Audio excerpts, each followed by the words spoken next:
സഹോദരന്മാരെ, സഹോദരിമാരെ, നമ്മള് ഡിവൈസുകൾ വന്നത് വളരെ അടുത്ത കാലഘട്ടത്തിലാണ്. സോഷ്യൽ മീഡിയയിൽ വാട്സപ്പ് 2009 വന്നിട്ടുണ്ടാവുക. അങ്ങനെ സോഷ്യൽ മീഡിയ 2000-ലോ ഈ 21-ാം നൂറ്റാണ്ടിലോ 20-ാം നൂറ്റാണ്ടിന്റെ അവസാനത്തിലോ ആയിരിക്കും വന്നിട്ടുണ്ടാവുക. ഇന്ന് റീൽസുകളുടെയും സ്റ്റാറ്റസുകളുടെയും കാലഘട്ടമാണ്. എന്നാൽ ഇതൊന്നും ഇല്ലാത്ത ഒരു കാലഘട്ടം ഉണ്ടായിരുന്നു. ചരിത്രാതീത കാലഘട്ടം എന്നാണ് അതിനെ പേര് വിളിക്കുക. ചരിത്രങ്ങളിൽ പോലും ഇല്ലാത്ത ഒരു കാലഘട്ടം. അന്ന് ഓർമ്മയുടെ ഗോപുരങ്ങൾ നിർമ്മിക്കുവാൻ ആളുണ്ടായിരുന്നില്ല. അനുസ്മരണ സൗധങ്ങളോ അനുസ്മരണ കെട്ടിടങ്ങളോ ചില്ലുകൾക്കുള്ളിലുള്ള പ്രതിമകളോ ഇല്ലാത്ത ഒരു 5000 വർഷങ്ങൾക്ക് മുന്നേ ആയിരുന്നു ഇബ്രാഹിം നബി അലൈഹിസ്സലാമിന്റെ ജനനം. അദ്ദേഹം ഇറാഖിലെ ഊർ എന്ന പട്ടണത്തിലാണ് ജനിച്ചത്. മലമടക്കുകൾക്കിടയിൽ ജനവാസമില്ലാത്ത ഒരു കുഗ്രാം എന്നാണ് ചരിത്രം ആ സ്ഥലത്തെ പറയുന്നത്. അപ്പോ കുഗ്രാമത്തിൽ ജനിച്ച ഒരു മനുഷ്യൻ എങ്ങനെയാണ് സമൂഹത്തിൽ ലോകാവസാനം വരെ അറിയപ്പെട്ടത് എന്നുള്ള ഒരു ചോദ്യം ആദ്യമായി ഞാൻ നിങ്ങൾക്ക് ഇട്ടു തരികയാണ്. നമ്മൾ പൊതുവെ എങ്ങനെ അറിയപ്പെടുക? മാതാപിതാക്കളുടെ ആ മഹിമയിലൂടെ, സാമ്പത്തിക മഹിമയിലൂടെ, അല്ലെങ്കിൽ മറ്റ് ഏതെങ്കിലും വിശേഷണങ്ങളിലൂടെ, ഗോത്ര മഹിമയിലൂടെ ഒക്കെയാണല്ലോ അറിയപ്പെടുക. എന്നാൽ ഇങ്ങനെയുള്ള ഒരു സാധ്യതയുമില്ലാതെ ഇബ്രാഹിം നബി അലൈഹിസ്സലാം അറിയപ്പെടുകയാണ്. എങ്ങനെ എന്ന് ചോദിച്ചാൽ നമുക്കറിയുന്ന ഒരായത്താണ് ഒന്നാമത്തെ ഉത്തരം. യാ അയ്യുഹന്നാസ് ഇന്നാ ഖലഖനാകും മിൻ ദക്കരിൻ വ ഉൻസ വജഅൽനാകും ശുഊബൻ വഖബായില ലിതആറഫു ഇന്ന അക്റമകും ഇൻദല്ലാഹി അത്ഖാകും. ഇന്നലെ വരെ നമ്മൾ ആര് എന്നുള്ളതല്ല, ഒരു മിനിറ്റ് മുന്നേ വരെ നമ്മൾ ആര് എന്നുള്ളതല്ല, ഇപ്പോൾ നമ്മൾ ആര് എന്നുള്ളത് നോക്കിയിട്ട് അള്ളാഹു പരിഗണിക്കും. ഇന്നാക്രമക്കും, അങ്ങനെ പരിഗണിക്കുവാനുള്ള മാനദണ്ഡം അള്ളാഹുവിന്റെ അടുക്കൽ അത്ഖാകും, തഖ്വയുണ്ടാവുക എന്നുള്ളതാണ്. നമ്മുടെ ജീവിതത്തിൽ ദുൽഖഅദ് മാസമാണിത്. ഈ മാസത്തിൽ ഇബ്രാഹിം നബി അലൈഹിസ്സലാമിന്റെ ചരിത്രങ്ങൾ ഓർക്കുകയും വായിക്കുകയും കേൾക്കുകയും ചെയ്യുന്നു. നമുക്ക് എങ്ങനെയാണ് അള്ളാഹുവിന്റെ മുന്നിൽ പ്രശസ്തി നേടാൻ പറ്റുക? സർട്ടിഫിക്കറ്റ് കിട്ടാറുണ്ട്. പഠനത്തിന്, കലാകായിക മത്സരങ്ങളിൽ, അംഗീകാരങ്ങളിൽ ഒക്കെ സർട്ടിഫിക്കറ്റുകൾ കിട്ടാറുണ്ട്. അവാർഡുകൾ, മൊമെന്റോകൾ കിട്ടാറുണ്ട്. അംഗീകാര വാക്കുകൾ കിട്ടാറുണ്ട്. റബ്ബിന്റെ മുന്നിൽ ഇത്തരം അംഗീകാരങ്ങൾ കിട്ടാൻ എന്താണ് മാർഗം? ഇന്ന അക്റമകും ഇൻദല്ലാഹി അത്ഖാകും. തഖ്വയുണ്ടോ, അല്ലാഹുവിന്റെ മുന്നിൽ അംഗീകാരമുണ്ടാകും. ഒന്നാമത്തെ ഗുണപാഠം അതാണ്. 1000 വിശേഷണങ്ങൾ ഇബ്രാഹിം നബി അലൈഹിസ്സലാമിന്റെ വിഷയത്തിൽ പറയുവാനുണ്ട്. ഇറാഖും ഈജിപ്തിനും ഫലസ്തീനിനും സൗദി അറേബ്യക്കുമൊക്കെ ഇബ്രാഹിം നബിയുടെ ചരിത്രവുമായി ബന്ധമുണ്ട്. ജനന, മരണ, യാത്ര, അനുഭവങ്ങൾ ഈ 4 പ്രദേശങ്ങളെയും ചുറ്റിപ്പറ്റി നിൽക്കുന്നു. ചരിത്രപരതയിലേക്ക് പോകുന്നില്ല.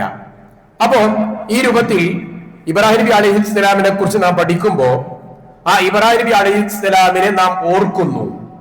എല്ലാ നിസ്കാരത്തിലും ഇബ്രാഹിമിയ സ്വലാത്ത് എന്നാണ് നിസ്കാരത്തിലെ സ്വലാത്തിന് നമ്മൾ വിളിക്കാറുള്ളത്. അതിലൊരു പ്രയോഗം കമാ സ്വല്ലൈത അലാ ഇബ്രാഹീമ എന്നാണ്. മറ്റൊരു പ്രയോഗം കമാ ബാരക്ത അലാ ഇബ്രാഹീമ എന്നാണ്. ഇബ്രാഹിം നബി അലൈഹിസ്സലാമിനെ പോലെ എന്നാണ്. അപ്പോ നമ്മൾ ആരെയാണ് മാതൃകയാക്കണം എന്ന് പറയുക? അവർ ആ വിഷയത്തിൽ പൂർണ്ണരാവണം. അപ്പൊ ഇബ്രാഹിം നബിയെ പോലെ കമാ സ്വല്ലൈത കമാ ബാരക്ത, ഇബ്രാഹിം നബിക്ക് എങ്ങനെയാണോ നീ അനുഗ്രഹം കൊടുത്തത്, ഇബ്രാഹിം നബിക്ക് എങ്ങനെയാണോ നീ ബർക്കത്ത് കൊടുത്തത്, അതുപോലെ എന്ന ഒരു പ്രയോഗമാണ് ആ പ്രാർത്ഥനയുടെ ആശയം. കോടിക്കണക്കിന് മനുഷ്യർ എല്ലാ സ്ഥലങ്ങളിലും ഓരോ മിനിറ്റിലും പറഞ്ഞുകൊണ്ടിരിക്കുന്നു. ഭൂമിയുടെ ചംക്രമണം അനുസരിച്ച് എല്ലാ സമയത്തും നിസ്കാരവും ഇബാദത്തും ഒക്കെ നടക്കുന്നുണ്ടാവുമല്ലോ. അപ്പൊ ഇബ്രാഹിം നബി അലൈഹി ഇസ്ലാമിന്റെ പേരുകൾ സ്മരിക്കുന്നു എന്നുള്ളതാണ് രണ്ടാമതായി ഓർക്കേണ്ടത്. ഇവിടെയാണ് നമ്മൾ ഓതി വെച്ച സൂറത്തുൽ ബഖറയിലെ 130-ാമത്തെ ആയത്ത്, വമയ്യറഗബു അൻ മില്ലതി ഇബ്രാഹീമ ഇല്ലാ മൻ സഫിഹ നഫ്സ. നമുക്ക് മാത്രം ഇബ്രാഹിം നബി അലൈഹി ഇസ്ലാമിനെ വെറുക്കുവാനോ ഓർമ്മിക്കാതിരിക്കുവാനോ ഒരു ന്യായവുമില്ല. കാരണം കോടിക്കണക്കിന് മനുഷ്യന്മാർ എല്ലാ ലോകത്തും എല്ലാ നാട്ടിലും ഓർത്തുകൊണ്ടിരിക്കുമ്പോ ഞാനും നിങ്ങളും മാത്രം എങ്ങനെ ഇബ്രാഹിം നബി അലൈഹി ഇസ്ലാമിനെ മറന്നുപോകും? നമ്മൾ മാത്രം എങ്ങനെ ഇബ്രാഹിം നബി അലൈഹി ഇസ്ലാമിനെ ഓർക്കാതെ ഇരിക്കും എന്നുള്ളതാണ് എന്നോടും നിങ്ങളോടുമുള്ള അള്ളാഹുവിന്റെ ചോദ്യം. ഇബ്രാഹിം നബി അലൈഹി ഇസ്ലാമിനെ ഓർക്കുമ്പോൾ നമുക്കുണ്ടാവേണ്ട ഒരു ചേതന, ഒരു പ്രചോദനം എന്തായിരിക്കണം? ഇത് ഖാല ലഹു റബ്ബുഹു അസ്ലിം. ഇബ്രാഹിം നബി അലൈഹി ഇസ്ലാമിനോട് അള്ളാഹു പറഞ്ഞതിൽ ഒരു പറച്ചൽ അതായിരുന്നു, അസ്ലിം, നീ മുസ്ലിം ആവണം. ഖാല അസ്ലംതു ലിറബ്ബിൽ ആലമീൻ. ഞാനിത് അള്ളാഹുവിന് കീഴ്പ്പെട്ടവനാണ് എന്ന പ്രയോഗം തിരിച്ചു പറയുകയാണ്. നമുക്ക് പറയാൻ കഴിയേണ്ടതുണ്ട്. ഇന്നത്തെ ഖുത്ബയിൽ രണ്ടാമതായി കിട്ടേണ്ട ഗുണപാഠം അതായിരിക്കണം. ഞാൻ മുസ്ലിമാണ് എന്ന് ആർജവത്തോടെ പറയാൻ, ഊർജത്തോടെ പറയാൻ, മനക്കരുത്തോടെ പറയാൻ, അഭിമാനത്തോടെ പറയാൻ നമുക്ക് കഴിയേണ്ടതുണ്ട്. ഞാൻ മുസ്ലിമാണ്. അതൊരു ഇസ്സത്തായി മാറണം. കാരണം ഇസ്ലാമിനെ കൊണ്ട് മാത്രമേ ഇസ്സത്ത് ഉണ്ടാവുകയുള്ളൂ. നമ്മുടെ ഇസ്സത്ത്, എന്റെ ഇസ്സത്ത് ഞാൻ ഇസ്ലാമിലുണ്ട് എന്നുള്ളതാണ്. എന്റെ ഇസ്സത്ത്, എന്റെ കുടുംബം എല്ലാവരും മുസ്ലിമാണ് എന്നുള്ളതാണ് നമ്മുടെ ഇസ്സത്തായി അത് മാറേണ്ടതുണ്ട്. ഇത് ഖാല ലഹു റബ്ബുഹു അസ്ലിം ഖാല അസ്ലംതു ലിറബ്ബിൽ ആലമീൻ. ലോകരക്ഷിതാവിന് അല്ലാഹുവിന് ഞാനിതാ ഇസ്ലാമായിരിക്കുന്നു, കീഴ്പ്പെട്ടിരിക്കുന്നു എന്ന പ്രയോഗം ഭാഷാപരമായും ഇസ്ലാമികമായും നാം ഉൾക്കൊള്ളേണ്ടതാണ്. ആ രൂപത്തിൽ മുസ്ലിം ആകുവാൻ ശ്രദ്ധിക്കണം. എന്തുകൊണ്ടാണ് ഇബ്രാഹിം നബി അലൈഹി ഇസ്ലാമിനെ അങ്ങനെ പുകഴ്ത്തിയത്? വആതൈനാഹു ഫിദ്ദുനിയ ഹസന വഇന്നഹു ഫിൽ ആഖിറതി. അദ്ദേഹം ആഖിറത്തിലും മിനസ് സാലിഹീൻ, സാലിഹികളിൽപ്പെട്ടയാളാണ്. ഇബ്രാഹിം നബി അലൈഹി ഇസ്ലാം ദുനിയാവിൽ മാത്രമല്ല അള്ളാഹുവിന്റെ കോടതിയിലും സാലിഹികളിൽപ്പെട്ടവരാണ്. നമ്മോട് പ്രാർത്ഥിക്കാൻ കൽപ്പിച്ചിട്ടുണ്ട്. സൂറത്ത് ആൽ ഇംറാനിലെ അവസാനത്തെ 10 ആയത്തുകളിൽ ഒരു പ്രാർത്ഥന നമുക്കറിയാലോ, വതവഫനി, എന്നെ മരിപ്പിക്കണം. എങ്ങനെ? ഏത് രൂപത്തിൽ? മുസ്ലിങ്ങളുടെ കൂടെ. മാത്രമല്ല വഅൽഹഖ്നി, എന്നെ ചേർക്കണം. ആരുടെ കൂടെ? സാലിഹികളുടെ കൂടെ. അപ്പൊ മുസ്ലിങ്ങളുടെ കൂടെ മരിപ്പിക്കുവാനും സാലിഹികളുടെ കൂടെ ചേർക്കുവാനും മാത്രമല്ല മഅൽ അബ്റാർ, വതവഫന മഅൽ അബ്റാർ, പുണ്യം ചെയ്യുന്നവരുടെ കൂടെ മരിപ്പിക്കണം. ഇത് നമ്മുടെ പ്രാർത്ഥനയാണ്. എന്നാൽ അള്ളാഹു പറയുന്നു ഇബ്രാഹിം നബി അലൈഹി ഇസ്ലാമിനെ ആ നിലയിൽ എത്തിച്ചവനാണ്. അതുകൊണ്ടാണ് നിങ്ങൾക്ക് ഇബ്രാഹിമിൽ ഉത്തമമായ മാതൃകയുണ്ട് എന്ന് പറഞ്ഞത്. ഇബ്രാഹിമിൽ നിങ്ങൾക്ക് ഉത്തമമായ മാതൃകയുണ്ട്. നിങ്ങൾ ഇബ്രാഹിമ ഹനീഫ. അതുകൊണ്ട് ഇബ്രാഹിം നബി അലൈഹി ഇസ്ലാമിനെ നിങ്ങൾ ഇത്തിബാ ചെയ്യണം, പിൻപറ്റണം എന്ന് പഠിപ്പിക്കുകയാണ്. കാരണം ഖാല ഇന്നി ജഅഇലുക ലിന്നാസി ഇമാമ. ഇബ്രാഹിമിനോട് അല്ലാഹു പറഞ്ഞു ലിന്നാസി ഇമാമ, ഞാൻ നിന്നെ ഇമാമാക്കിയിരിക്കുന്നു എന്ന്. നമുക്ക് പരിചയമുള്ള ഇമാം എന്താണ്? പള്ളിയിൽ നമ്മുടെ കമ്മിറ്റിയിൽ നമുക്ക് വേണ്ടി നിസ്കാരത്തിൽ മുന്നിൽ നിൽക്കുന്നവനെയാണ് നമ്മൾ ഇമാം എന്ന് പറയുക. എന്നാൽ അതല്ലാത്ത മറ്റൊരു ഇമാം ഉണ്ട്. നാം കേട്ടൊരു പ്രാർത്ഥനയുണ്ടല്ലോ, സൂറത്തുൽ ഫുർഖാനിലെ ആയത്താണ്, റബ്ബനാ ഹബ് ലനാ മിൻ അസ്വാജിനാ വദുർരിയാതിനാ ഖുർറത അയുനിൻ വജ്അൽനാ ലിൽ മുത്തഖീന ഇമാമ. മുത്തഖികളുടെ ഇമാമാക്കണേ. ആരെയാക്കണം? എന്നെയാക്കണം, എന്റെ ഭാര്യയെ ആക്കണം, എന്റെ മക്കളെ ആക്കണം, എന്റെ കുടുംബത്തെ ആക്കണം. ഞങ്ങളെ എല്ലാവരെയും, എന്റെ വീട്ടിലുള്ള, എന്റെ കൂടെ കഴിയുന്ന, എന്റെ കൂടെ ഭക്ഷണം കഴിക്കുന്ന, എന്റെ കൂടെ സുഖിക്കുന്ന, എന്റെ കൂടെ ആനന്ദിക്കുന്ന, എന്നെ ചുറ്റിപ്പറ്റി നിൽക്കുന്ന എന്റെ എല്ലാവരും ഇമാമാക്കണേ എന്നൊരു പ്രാർത്ഥനയുണ്ട്. അത് പള്ളിയിൽ 5 നേരം നിസ്കാരത്തിന് വേണ്ടി നിൽക്കുന്ന ഇമാമല്ല. എന്നാൽ അള്ളാഹു പറഞ്ഞു ഇബ്രാഹിം നബി അലൈഹിസ്സലാമിനെ ഇന്നി ജാഇലുക ലിന്നാസി ഇമാമ മുന്നേ ആക്കി കഴിഞ്ഞിരിക്കുന്നു. അപ്പൊ ഇബ്രാഹിം നബി അലൈഹിസ്സലാമിന്റെ മാർഗം എന്നുള്ളത് ഇമാമിന്റെ മാർഗമാണ്. അപ്പൊ എന്താണ് ഇമാം എന്ന് പറഞ്ഞാൽ? ഇമാം എന്നുള്ളത് ഒരു ദൗത്യമാണ്. ഇമാം എന്നുള്ളത് ഒരു ഉത്തരവാദിത്തമാണ്. നിങ്ങളും ഞാൻ നിർവഹിക്കേണ്ട ഉത്തരവാദിത്തമാണത്. കുല്ലുക്കും റാഇൻ വകുല്ലുക്കും മസ്ഊലുൻ അൻ റഅയതിഹി. നിങ്ങൾ എല്ലാവരും ഭരണാധികാരികളാണ്. നിങ്ങൾ എല്ലാവരും നിങ്ങളുടെ ആ ആധിപത്യത്തെക്കുറിച്ച്, ഭരണത്തെക്കുറിച്ച് ചോദ്യം ചെയ്യപ്പെടുമെന്നാണ്. കുട്ടികളെ ശ്രദ്ധിക്കണം, സ്ത്രീകളെ നമ്മൾ ഓർക്കണം, പുരുഷന്മാരെ, ഭാര്യമാരെ, ഭർത്താക്കന്മാരെ, ഉപ്പമാരെ, മക്കളെ, ഏതെങ്കിലും ഒരു പൊസിഷൻ നമ്മൾ ഉണ്ടാവുമല്ലോ. എല്ലാവരും ആരാണ്? ഉത്തരവാദിത്വമുള്ളവരാണ്, ഭരണാധികാരികളാണ്.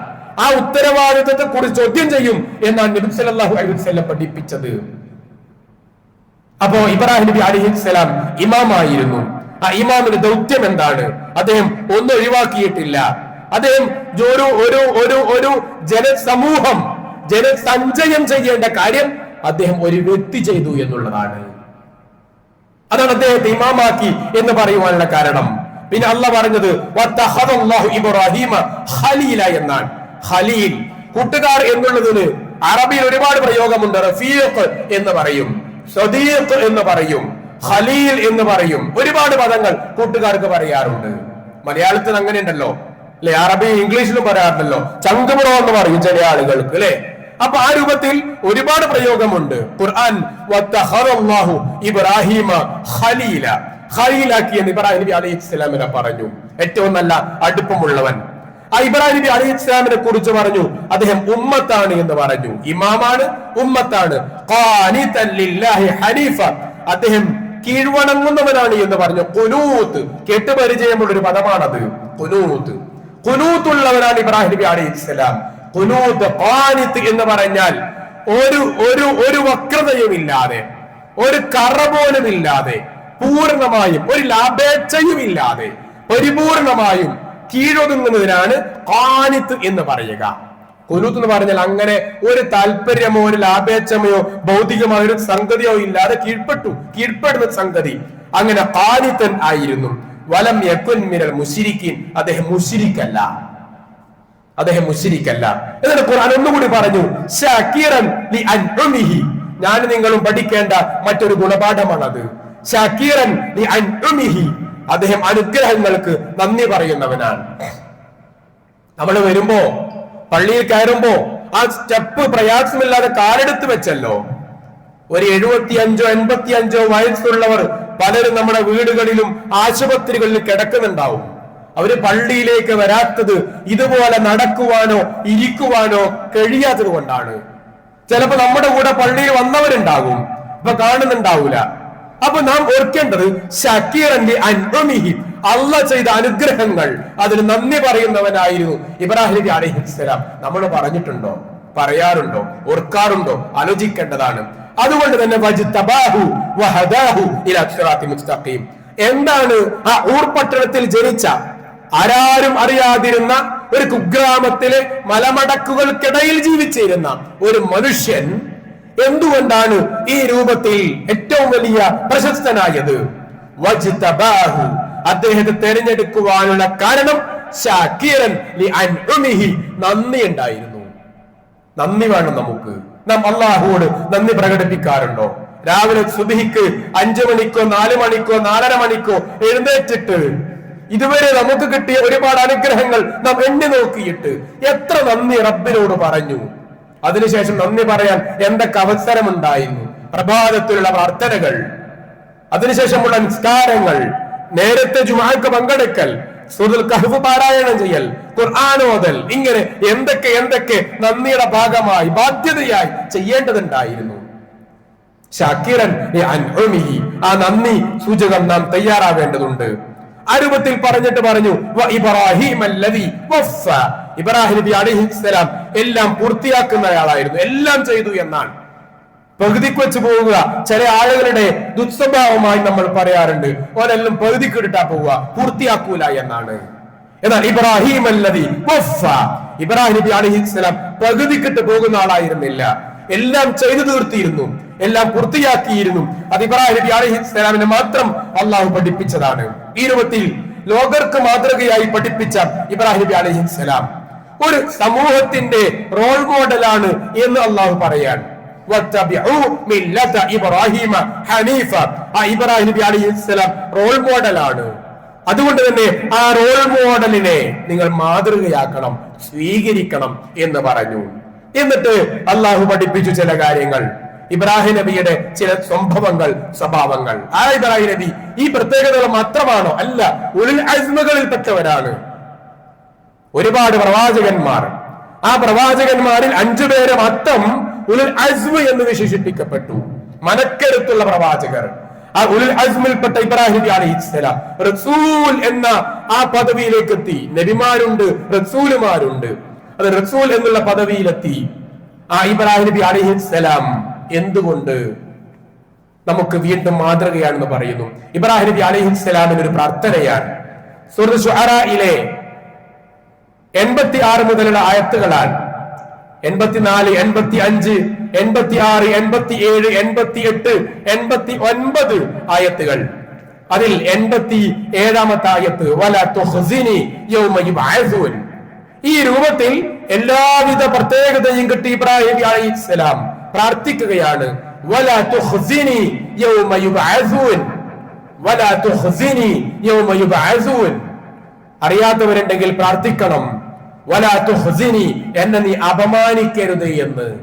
ആരാ ഇബ്രാഹിം നബി അലൈഹിസ്സലാം? ഇന്നഹു ലമിനസ് സ്വാലിഹീൻ, അദ്ദേഹം സാലിഹായിരുന്നു, സാലിഹികളിൽ പെട്ടയാളാണ് എന്ന് അല്ലാഹു പറഞ്ഞു. ആ ഇബ്രാഹിം നബി അലൈഹിസ്സലാം പ്രാർത്ഥിക്കുകയാണ് വലാ തുഖ്സിനി യൗമ യുബ്അസൂൻ, ഉയർത്തെഴുന്നേൽപ്പിന്റെ നാളിൽ എന്നെ നീ അപമാനിക്കരുതേ എന്ന്. ആലോചിക്കേണ്ടതാണ്. അള്ളാഹു അപമാനിക്കുകയില്ല എന്ന് പറഞ്ഞിട്ടുണ്ട് 2 സ്ഥലങ്ങളിൽ. ഒന്ന് പറഞ്ഞത് ഇസ്തിഗ്ഫാർ തേടുന്നവരെ കുറിച്ചാണ്. അവർക്ക് അവരുടെ തെറ്റുകൾ അള്ളാഹു മായ്ച്ചു കൊടുക്കും. സൂറത്ത് ആൽ ഇംറാനിൽ ആ പ്രയോഗം വന്നിട്ടുണ്ട്. അതോടൊപ്പം തന്നെ അള്ളാഹു പറഞ്ഞ അയ്യുഹല്ലദീന ആമനു തൂബൂ ഇലല്ലാഹി തൗബതൻ നസൂഹ, നിങ്ങൾ തൗബ ചെയ്യണമെന്ന് പറഞ്ഞിട്ടുണ്ട്. അവിടെ പറഞ്ഞു യൗമ ലാ യുഖ്സില്ലാഹു നബിയ്യ വല്ലദീന ആമനു മഅ, തൗബ ചെയ്യണം. തൗബ ചെയ്താൽ അല്ലാഹു അമ്പിയാക്കന്മാരെ അതോടൊപ്പം ഈമാനുള്ളവരെ അപമാനിക്കാത്ത ദിവസം നിങ്ങൾക്കും രക്ഷപ്പെടാം. അപമാനിക്കൂല എന്ന് പറയുന്നുണ്ട്. അപ്പോ അപമാനിക്കാതിരിക്കാൻ ഇബ്രാഹിം നബി അലൈഹിസ്സലാം പ്രാർത്ഥിക്കുകയാണ്. ജീവിതത്തിൽ കരഞ്ഞുള്ള പ്രാർത്ഥനയാണ്.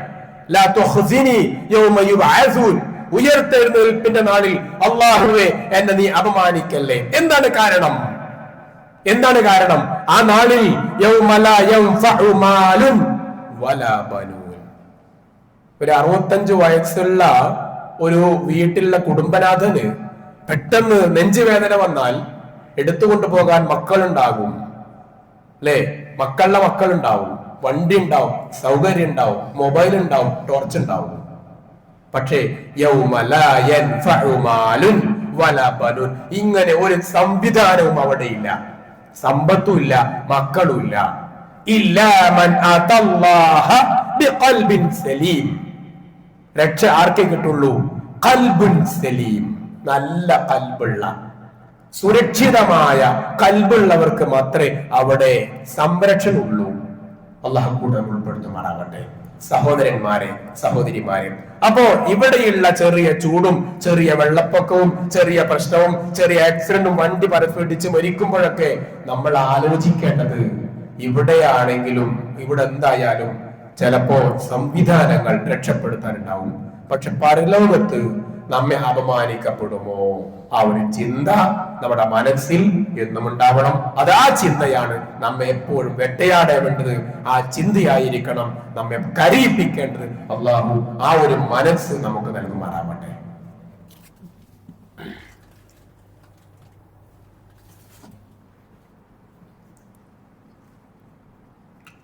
ഇന്നൽ ഹംദുലില്ലാഹ് വസല്ലല്ലാഹു അലാ ഖതമിൽ അംബിയാഇ വൽ മുർസലീൻ وعلى آله وأصحابه أجمعين وعلى من اتبع الهدى إلى يوم الدين. أما بعد, യാ അയ്യുഹൽ ഇഖ്വാൻ വൽ അഖവാത്ത് ഇത്തഖുല്ലാഹ ഇബാദല്ലാഹ് മൂസീകും സാനിയൻ ബിതഖ്വല്ലാഹ്. ഏറെ സ്നേഹം നിറഞ്ഞ സഹോദരന്മാരെ, സഹോദരിമാരെ, അള്ളാഹുവിന്റെ നിയമങ്ങൾ പാലിച്ച് ഖബറിലേക്ക് മടങ്ങേണ്ടവരാണ് നമ്മൾ എല്ലാവരും എന്ന ബോധം നിലനിർത്തണേ എന്ന് ഒന്നുകൂടി ഓരോരുത്തരെയും ഓർമ്മിപ്പിക്കുകയാണ്. അള്ളാഹു നമുക്ക് എല്ലാവർക്കും മരണം വരെ നമ്മുടെ ഈമാനും നമ്മുടെ ആരോഗ്യവും നിലനിർത്തി തരുമാറാകട്ടെ. സഹോദരന്മാരെ, സഹോദരിമാരെ, 2-3 കാര്യങ്ങൾ. ഒന്ന്, നമ്മൾ എല്ലാ മാസവും 2ാമത്തെ വെള്ളിയാഴ്ച നടത്താറുള്ള കേന്ദ്ര പള്ളി ഫണ്ട് കളക്ഷൻ ഇന്നാണ്. എല്ലാവരും ശ്രദ്ധിക്കുക. പലപ്പോഴും മനസ്സിലാക്കിയതുപോലെ നമ്മൾ അറിയാതെ നിക്ഷേപിക്കുന്ന ആ തുക എവിടെയെങ്കിലും ഒരു സംവിധാനം നിസ്കരിക്കാൻ വന്നാൽ നമ്മൾ മരിച്ചാലും നമുക്ക് ലഭിക്കുന്ന ഒരു പ്രതിഫലമായിരിക്കും നമ്മുടെ നിയ്യത്തിന് എന്നുള്ളത് നമ്മൾ മനസ്സിലാക്കി ഇത്തരം സംവിധാനങ്ങൾ, പള്ളികൾക്ക് വേണ്ടിയുള്ള സ്വതക്കകൾ നമ്മൾ ഉപയോഗപ്പെടുത്തണം എന്ന് ഓർമ്മിപ്പിക്കുകയാണ്. അതോടൊപ്പം തന്നെ നമ്മുടെ പള്ളി ഫണ്ട് കളക്ഷനും ഉണ്ട്. അത് എല്ലാ ആഴ്ചയും ഉള്ളതാണ്. മുമ്പേ സൂചിപ്പിച്ചതുപോലെ നമ്മൾ എല്ലാ ആഴ്ചയും ഞാൻ ഇത്ര തുക, ചുരുങ്ങിയൊരു തുക കൊടുക്കാൻ തീരുമാനിക്കുക. പറ്റുമ്പോൾ അധികരിപ്പിച്ചോ, പക്ഷെ എല്ലാ ആഴ്ചയും ഒരു തുക കൃത്യമായി കൊടുക്കുന്ന ഒരു ശീലം ഉണ്ടാവണം. അല്ലാഹു നമുക്ക് ബർക്കത്ത് നൽകുമാറാവട്ടെ. സഹോദരന്മാരെ, സഹോദരിമാരെ, അതോടൊപ്പം തന്നെ മറ്റൊരു വിഷയം ഉളഹിയത്തിൻ്റെതാണ്. ഇവിടെ ആടിനെയാണ് നമ്മുടെ ഇവിടെയുള്ള കമ്മിറ്റി അറുക്കുന്നത്. 13,000 രൂപയാണ് അതിനുള്ള സാമ്പത്തികമായി ശേഖരിക്കുന്നത്. ഇൻഷാ അല്ലാഹ്. അപ്പോൾ എന്തായാലും ആടോ മാടോ ആയി നമ്മൾ അറുക്കണം ഓർപ്പിക്കുകയാണ്. ഒരു ഹദീസ് നമുക്കറിയാലോ, ആരെങ്കിലും ഉലഹിയത്ത് അറുക്കാൻ കഴിവുണ്ടായിട്ട് അത് അറുക്കാത്തവൻ ഫല യഖറുബന്ന മുസല്ലാന, ഞങ്ങളുടെ ഈദ്ഗാഹത്തിലേക്ക് വരണ്ട, നിസ്കരിക്കാൻ വരണ്ട. രാവിലെ പള്ളിയിൽ സുബീസ്കരിച്ച് വീട്ടിൽ പോയി കഴിഞ്ഞാൽ അല്ലെങ്കിൽ വീട്ടിൽ നിന്ന് സുബീസ് സ്ത്രീകളാണെങ്കിലും പിന്നെന്ത് ചെയ്യണ്ട, പെരുന്നാൾ നിസ്കരിക്കാൻ വരേണ്ട ആവശ്യമില്ല. കാരണം എന്താ, ഉലഹിയത്ത് അറുത്തിട്ടില്ല. അപ്പം പറയും അതൊക്കെ സാമ്പത്തികമായ ഭദ്രതയുള്ള ആളുകളൊക്കെ ചെയ്യേണ്ട ഒരു സംഗതിയല്ലേ എന്നാണ് ചിലർക്കൊക്കെ തോന്നുക. സാമ്പത്തിക ഭദ്രത ഇന്ന് ആർക്കുള്ളു അല്ലെ? ആർക്ക് അങ്ങനെയുള്ള സാമ്പത്തിക ഭദ്രതയുണ്ട് എന്ന് പൂർണ്ണമായും അവകാശപ്പെടാൻ പറ്റുന്ന ആരുണ്ട്? തീരെ അറുക്കാൻ പറ്റാത്തവരുണ്ടാകും, അതിനെ നിഷേധിക്കുന്നൊന്നുമില്ല. പക്ഷെ എന്നാലും നമ്മൾ കഴിയുന്നവർ, അവരവർക്ക് അറിയാലോ എനിക്ക് പറ്റോ ഇല്ലയോ എന്നുള്ളത്. അപ്പോ അത് ഇബ്രാഹിം നബി അലൈഹിസ്സലാം മകൻ അറുക്കാൻ പോയ ഒരു ത്യാഗമാണ് എന്നുള്ള ഒരു ബോധത്തോടു കൂടി, ആ ത്യാഗത്തോടു കൂടി ചെയ്യണം എന്ന് ഓർമ്മിപ്പിക്കുകയാണ്. കഴിഞ്ഞ ആഴ്ച വിശദീകരിച്ചതായതുകൊണ്ട് അധികം പറയുന്നില്ല. മറ്റൊരു കാര്യം മദ്രസയുടെ വിഷയമാണ്. ഇവിടെ 2 മദ്രസ പ്രവർത്തിക്കുന്നു. ഒന്ന് ശനി ഞായർ ദിവസങ്ങളിലായി. ശനിയാഴ്ച രാവിലെ തുടങ്ങും, ഒരു 12 മണിയാകുമ്പോൾ വിടുന്ന രൂപത്തിൽ ശനിയും ഞായറും മാത്രമായി ഒരു മദ്രസയുണ്ട്. മറ്റൊരു മദ്രസ എല്ലാ ദിവസവും സാധാരണ പോലെ വൈകുന്നേരം 5 മണി മുതൽ മഗ്‌രിബ് വരെയുള്ള ഒരു മദ്രസയുണ്ട്. നമ്മൾ മദ്രസ വിഷയം പറയുമ്പോൾ അല്പം വിശദീകരിക്കേണ്ടതാണ്. അതായത് മദ്രസ നമ്മൾ അയക്കാത്ത ആരും ഇന്നത്തെ മാപ്പിള മക്കൾ എന്ന് പറയാം അല്ലെ, മാപ്പിള മക്കൾ ആരും ഉണ്ടാവില്ല, എല്ലാവരും മദ്രസയിൽ അയക്കുന്നവരായിരിക്കും. പക്ഷെ നമ്മൾ ശ്രദ്ധിക്കേണ്ടത്, നമ്മള് ചൊടയിലെ ശീലം എന്നൊക്കെ പറയുന്നത് പോലെ, ചെറുപ്പത്തിലെ കൊത്തിവെച്ച ശീലം എന്നൊക്കെ പറയുന്നത് പോലെ, നമ്മള് നമ്മുടെ മക്കളെ അയക്കുമ്പോൾ, സ്കൂളിൽ അയക്കുമ്പോൾ കൃത്യമായി പഠിക്കും. 10ാം ക്ലാസ് ജയിച്ചാൽ ആ 10ാം ക്ലാസ് പരീക്ഷ മാർച്ച് മാസമാണ് തുടങ്ങുക. പക്ഷെ ആ ജനുവരി മുതലേ രക്ഷിതാവിന്റെ ചിന്തയാണ് +2-ന് എൻ്റെ മകളെ, എൻ്റെ മകനെ എവിടെ ചേർക്കണം. എത്ര മാസങ്ങൾ ആലോചിക്കും. റിസൾട്ട് വരുന്നതിന് മുന്നേ അഡ്മിഷൻ കിട്ടാൻ വേണ്ടി അതിന്റെ ബേജാറിൽ നടക്കും. ശരിയല്ലേ?